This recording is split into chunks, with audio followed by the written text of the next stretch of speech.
అందరికీ నమస్కారం. చాలామంది మిత్రులు నాకు ఫోన్ చేసి ప్రశాంత్ గురించి అడుగుతూ ఉన్నారు. నేను చెప్పేది ఒకటే, ప్రశాంత్కి ఏమీ కాదు. ప్రశాంత్ చట్ట ప్రకారం బయటకు వస్తాడు. చట్టం మీద గౌరవంతో ఉన్నాడు. తను ఎక్కడికి పారిపోలేదు. పారిపోయాడని చెప్పి రకరకాల థంబ్నెయిల్స్ పెట్టారు. అది చాలా బాధేసింది. దాని తర్వాత ఏంటంటే, ప్రశాంత్ ఎలాంటి వాడు 4 నెలలు ఒక హౌస్లో ఉండి చూశాను. వాడు చాలా మంచి కురాడు. ఓకే, వాయిస్ తోటి చిన్న గెలిచాను అనే ఆనందం ఒక్కోసారి మనిషిని డామినేట్ చేయొచ్చు. ఏంటి, నేను అందరినీ కలవాలి, నా వాళ్ళందరూ వచ్చారు, ఇలాంటి పరిస్థితులు కొన్ని ఉంటాయి. అటువంటి పరిస్థితులు కొంచెం ఎక్సైట్మెంట్ ఫీల్ అయ్యి ఉండి తను పొజిషన్లో ఆ ర్యాలీలో పాల్గొన్నాడు.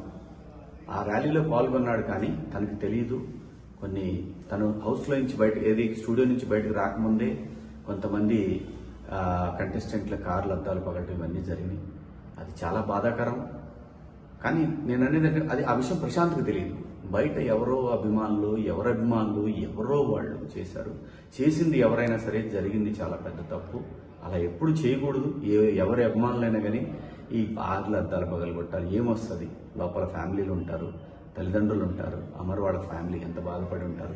ఎంత బాధపడటం కాదు, ఆ టైంలో వాళ్ళు ప్రాణాలు అరిచేతిలో పెట్టుకొని ఉంటారు. ఇలాంటివన్నీ చాలా తప్పండి.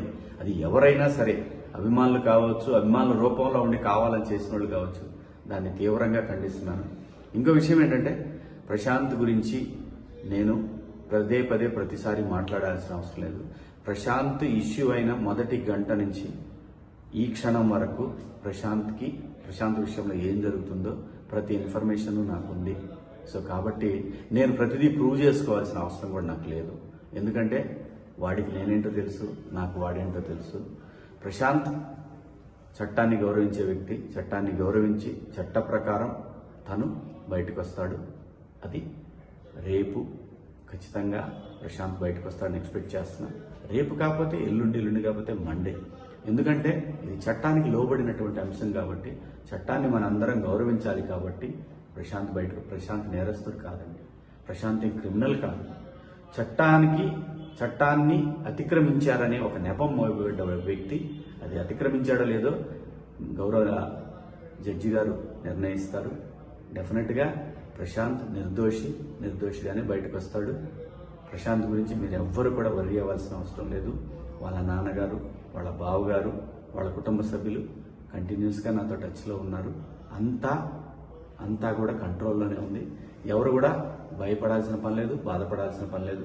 మనందరం కూడా చట్టాన్ని గౌరవించాలి, రాజ్యాంగాన్ని గౌరవించాలి.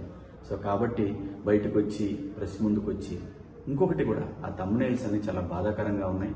దేని గురించి థంబ్నెయిల్స్ ఎందుకు అలా పెట్టుకోవాలి? మీరు చూడాలి, చూస్తే ఎంత వస్తుంది అంటే, ఒకడిని బాధ పెట్టి మన దగ్గరకు వచ్చే డబ్బుతోటి ఆనందం పొందాలంటే అది ఎంతవరకు కరెక్టో ఎవరికి వాళ్ళు ఆలోచించుకోవాలి. నేను ఎవరిని తప్పు పట్టట్లేదు. ఒకసారి మనల్ని మనం ఆలోచించుకొని పెట్టే థంబ్నెయిల్స్ కనుక మీ కుటుంబ సభ్యులకు కూడా మీ గురించి కూడా అలా పెడితే ఎలాంటి బాధ ఉంటుందో అర్థం చేసుకొని కరెక్ట్ థంబ్నెయిల్స్ పెట్టండి. మీ ఇష్టం, పెడితే పెట్టుకోండి, లేకపోతే లేదు. నా అభిప్రాయం నేను చెప్పాను. So Prashant is safe, is fine. ప్రశాంత్ని రేపు మనం చూస్తాం బయట. ప్రశాంత్ నేరస్తుడు కాదు, ప్రశాంత్ క్రిమినల్ కాదు, ప్రశాంత్ నిందితుడు కాదు. ప్రశాంత్ ఇప్పుడు ఒక బాధితుడు. ఇదైతే ధైర్యంగా చెప్పగలను. కాకపోతే ప్రశాంత్ కోసం జరిగిన ర్యాలీలో జరిగినటువంటి అపశృతుల వల్ల ప్రశాంత్ ఇబ్బంది పడుతున్నాడు. ఇది భవిష్యత్తులో కూడా ఎలాంటి పునరావృతం కాకుండా ప్రతి వాళ్ళు, అభిమానులైనటువంటి వాళ్ళు ఆలోచిస్తారని ఆశిస్తూ, సో ఈ 3 రోజుల నుంచి కూడా నేను నిజంగా హౌస్ నుంచి వచ్చాను కాబట్టి ఇంకా అది మా మైండ్లోంచి పోలేదు. మీకు ఎవరికి అర్థం కాదు. కొంచెం ఆ ఇది ఉంటుంది. నేను తట్టుకున్నాను, కానీ ఆ వయసుకి ఆ పిల్లలు తట్టుకోలేరు. కాబట్టి కొన్ని ఆ ఇబ్బందులు కూడా ఉన్నాయి. సహృదయంతో మీరు అందరూ అర్థం చేసుకుంటారు. నిన్ననే యావర్ని కలిశాను. మొన్న నైట్ యావర్ని కలిశాను. కలిసింది ప్రతిదీ చూపించుకోవాల్సిన అవసరం లేదండి. చూపించాల్సిన అవసరం లేదు. ప్రతిదీ మనం ఇప్పుడు హౌస్లో ఒక గేమ్ కోసం వెళ్ళాం, అక్కడ స్నేహితులు అయ్యాం. ప్రతి విషయంలోనే ఇన్వాల్వ్ అవుతారని ఆశించడం కూడా అది కరెక్ట్ కాదు. కానీ ఒక మనిషికి ఇబ్బంది అయినప్పుడు వాడు నా మిత్రుడైనా కాకపోయినా సరే కాజ్ జెన్యున్గా ఉంటే నేను శివాజీ అక్కడ ఉంటాడు. సో దాని గురించి అందరూ ప్రశాంతంగా ఉండండి. Prashanth is safe, Yawar fine. ఎందుకంటే వాళ్ళిద్దరూ నాకు బిడ్డలు లాంటి వాళ్ళు. ఖచ్చితంగా మా స్నేహం కలకాలం ఉంటుందని నేను ఎక్స్పెక్ట్ చేస్తున్నాను.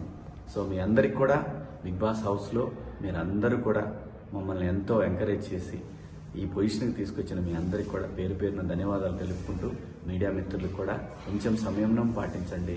కొంచెం యూట్యూబర్స్ అందరికి కూడా నా విజ్ఞప్తి ఏంటంటే సోషల్ మీడియాలో కొంచెం సంయమనం పాటించండి. దీనివల్ల ఏమీ రాదు. సరైన కంటెంట్, సరైన కథ ఉంటే చిన్న సినిమా అయిన పెద్దగా ఆడుద్ది. మీరు సరైన కంటెంట్ ఇస్తే ఖచ్చితంగా చూస్తారు. థంబ్నెయిల్ ఒకటి ఉండి వీడియో కంటెంట్ ఇంకోటి ఉంటే చూస్తారు, క్లిక్ వస్తుంది. కానీ అది రన్ అవ్వకపోతే మీకు కూడా ఏం ఉపయోగం ఉండదు. ప్లీజ్ దయచేసి కొంచెం సంయమనం పాటించండి. మీ ఇంట్లో వాళ్ళు కూడా ఇలాగే ఇబ్బంది పడతారు కదా. సో దయచేసి అందరం బాగుండాలి, అందులో మనం కూడా ఉండాలి అని అనుకుంటే అందరం బాగుంటాం. మీడియా మిత్రులందరికీ కూడా సహకరించిన మీడియా మిత్రులందరికీ, అలాగే పోలీసు వారికి, అలాగే చట్టాన్ని గౌరవించే ప్రతి ఒక్కరికి కూడా ధన్యవాదాలు. Thank you so much.